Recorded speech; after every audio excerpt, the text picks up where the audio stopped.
Thuhet që korbi është i veçantë, pra është një nga zojt më të çuditshëm ose më mirë më misterioz. Dhe pse thuhet që pikërisht korbi fsheh shpirtin e një njeriu.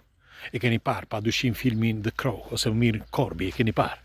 Dhe nuk është vetëm ai, sepse ai është vetëm një rast që kanë shkruar nëpër libra, por ka disa mistere ose disa çuditëra që janë vërtet për tu diskutuar.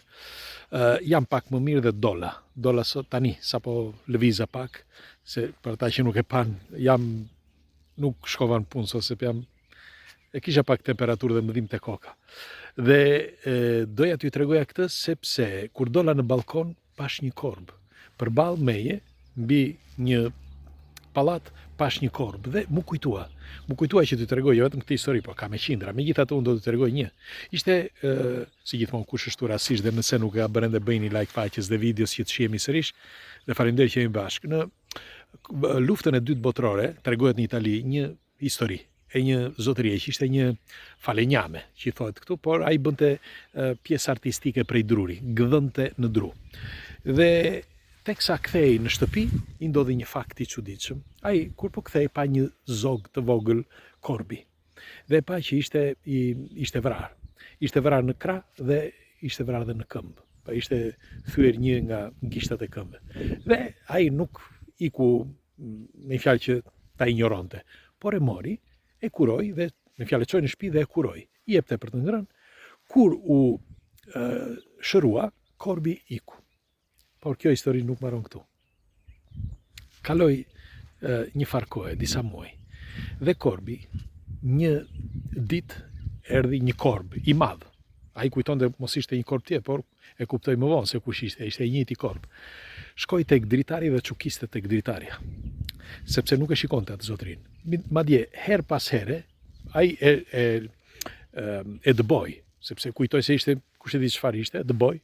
Erdhi dhe një tjetër dhe bënte gjithmonë tek dritarja, rinte aty tek dritarja. Pastaj rinte në një pemë përballë. Nuk e kishte kuptuar se çfarë ndodhte, por kur ju afroi hodhi pak për të ngrënë sepse pa nga gishti, me fjalë thoi që ishte vrarë atëherë, që e kishte cunguar, ky ja kishte prerë sepse ishte kputur, ishte thyer kocka, dhe ai e kuptoi që ishte i njëjti korb. E kishte kuruar dhe korbi nuk e kishte harruar. Korbi kur pas disa ditësh, sepse vazhdoi ditë kjo gjë, pas disa ditësh bëri me fjalë esteng 5 metra dhe 5 metra që ai ta ndiqte pas të shkonte. Mirë po një ditë ishte shumë i përqendruar dhe donte që ky zotëria të shkonte pas korbit. Nuk donte të shkonte zotëria, megjithatë insistoi dhe ishte me vajzën e tij, të vogël. Zotëria. Shoqja e tij në atë moment nuk ishte në shtëpi. Ai doli, shkoi deri në afër një vendi ku ishte një bosko, një pyll i vogël i fshatit. Sapo doli aty, erdhën avionët dhe bombarduan dhe shtëpinë e tij. Shtëpia e tij u rrafshua totalisht. Korbi i shpëtoi jetën ashtu siç ai shpëtoi jetën e tij. Por nuk ka vetëm ky, ka me qindra raste të tjera të korbëve që nëse për shembull një korb shkon pas një njeriu, nëse i ka bërë keq, i ke vrarë ndonjë fëmijë të vogël korbit ose me fjalë zogun e tij, ai do të vi dhe kërkon që të ta punojë dhe sjell keq. Është e vërtetë kjo. Një korb sjell keq. Mirë po, sjell keq vetëm kur ti i ke bërë keq, kurse sjell mirë nëse ti i ke bërë mirë. Te filmi The Crow, ai solli mirë korbi sepse ndihmonte pikërisht atë, jepte sinjale, jepte informacione. Pra atë çka shikonte korbi ja përcilte atij që vdiq. Pra Brandon Lees, nëse keni parë filmin. Dhe nuk janë vetëm këto, sepse thash keni histori sa të doni. Dhe nuk e di çfarë mesazhi do më solli sot ai korbi, po unë jam mirë. Kështu që megjithatë ishte përballë, kështu që përballë shtëpisë. Por duhet të dini që kanë edhe dy mistere të tjera zogjt e korbëve. Për shembull, kur ngordh një prej tyre, ata vijnë në rreth, që të gjithë, me fjalë që ose janë 3, 4, 5, sato që të jenë. Vjen bile shtohen njëri pas tjetrit. Është sikur të bëjnë një rit. dhe nuk dihet se çfarë bën. Askush nuk e di se çfarë bën, sepse e rrethojnë atë që ka ngordhur. Pra zogu që ka ngordhur i korbit, të gjithë korbët e tjerë i shkojnë përreth dhe qëndrojnë aty. Dhe duket sikur e kungojnë, sepse duket sikur bën një rit, por me anë të vibrimeve, sepse ne mendojmë sikur ata nuk komunikojnë. Ndoshta komunikojnë me telepati, ne nuk e dim. Në fakt, është e çuditshme se si korbët vireni ne, sepse gjeni video sa të doni. Vjen përreth, me një fjalë, edhe janë në mes të ndjerit, okay, të vdekurit, dhe rrinë aty për një farë kohe. Pastaj një nga një largohen. Vetëm nëse ka ndonjë njeri që kur afrohet, ata mund t'ikin, por nuk lëvizin nga aty derisa të kalojnë të paktën 17 minuta. Është shumë e çuditshme, askush nuk di ta shpjegojë këtë.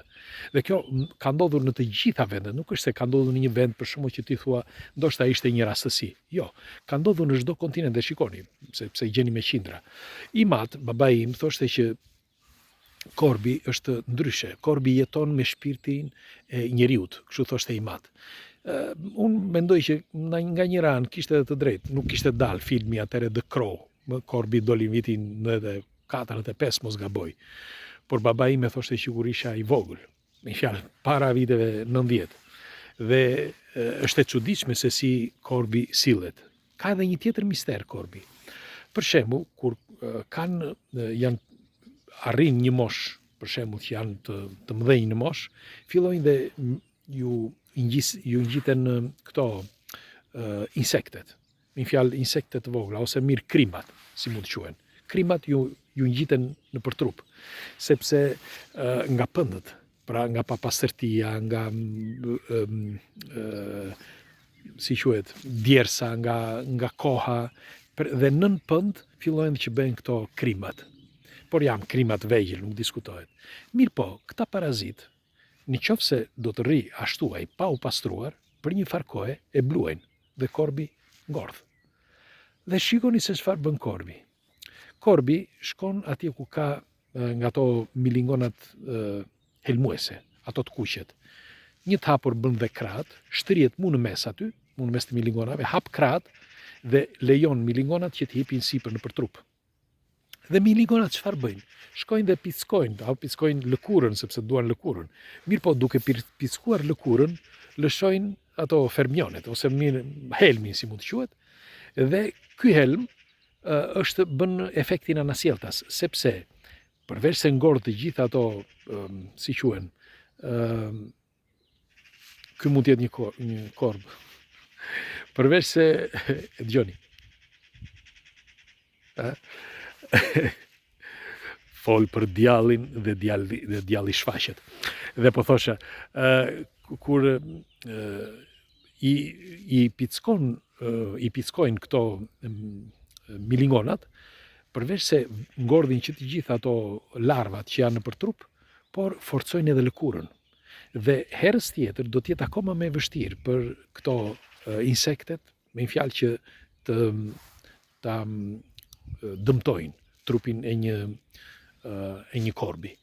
Pra, po ta shikoni në të gjitha aspektet, bile edhe korbi, nëse keni vënë re, është ai që merr çdo gjë, nëse ti lë për shembull diçka për të ngrënë, ai ka një zgjidhje. Për shembull te shisha e ujit, lini një shishe uji aty, ai e di që po ti futësh gur brenda, ngrihet niveli i ujit dhe dalin farat që janë brenda. Për shembull, keni me qindra raste. Bile shiko çfarë kanë bërë. Në Suedi kanë shpikur një mekanizëm tani, sapo doli. Është një mekanizëm që kanë shpikur që për të marrë ato, për të mbledhur bishtat e cigareve në për qytete, tani çfarë kanë bërë? Kanë vendosur disa makineri që kur marrin bishtat e cigareve, këta korbët, dhe i vendosin brenda kësaj makinerie, dalin fara poshtë. Dhe kanë bërë kërdin me të pastruar. Me një fjalë, në Suedi, tani e kanë zgjidhur kështu problemin. Shkon aty ai korbi dhe fillon merr ato bishtat e cigareve, hedh atje, vrap, merr një tjetër dhe hedh atje që dalin farat. Sa herë që fut bishtat cigaresh, dalin farat dhe ai ha fara. Dhe një shpend i tillë mund të bëj një gjë të tillë. Këtë po thosha. Dhe jo vetëm këto, por keni me qindra raste të tjera, bile do të dëshiroja ndonjë histori që njihni ju, për sa i përket Korbit, por Korbi është vërtet i veçantë. Dhe do t'i them të fundit do të lë këtu. Ka një histori të vjetër në Shqipëri që tregohet për një të moshuar që u bëri shoqëri me Korbin dhe pasi e shpëtoi, bëri shoqëri, tregohet ande nga Tepelena, mos gaboj, dhe doja ta bëj atëre për emisionin Enigma, por ishte shumë e shkurtër si histori sepse është një gojdhën, dhe po thoshe që bëri e shpëtoi Korbin, pas një farë kohe, ky zotëria vdiq. Merreni me mend që ai Korb ndejti aty, thuhet, për 72 ditë. Pranë varrit, shkonte te vend të hante, kulloste andej dhe kthehesh aty dhe rrinte aty, ndejti për muaj të tërë mbi atë varr. Thuhet për 72 ditë. Nuk e di tani kush nga ju e ka dëgjuar, megjithatë do të dëshiroj ndonjë komentim tuaj dhe po ju lë tani do të shikoj Korbin nëse është dhe bëj një dy hapa, mase bëhem pak më mirë. Ju përqafoj.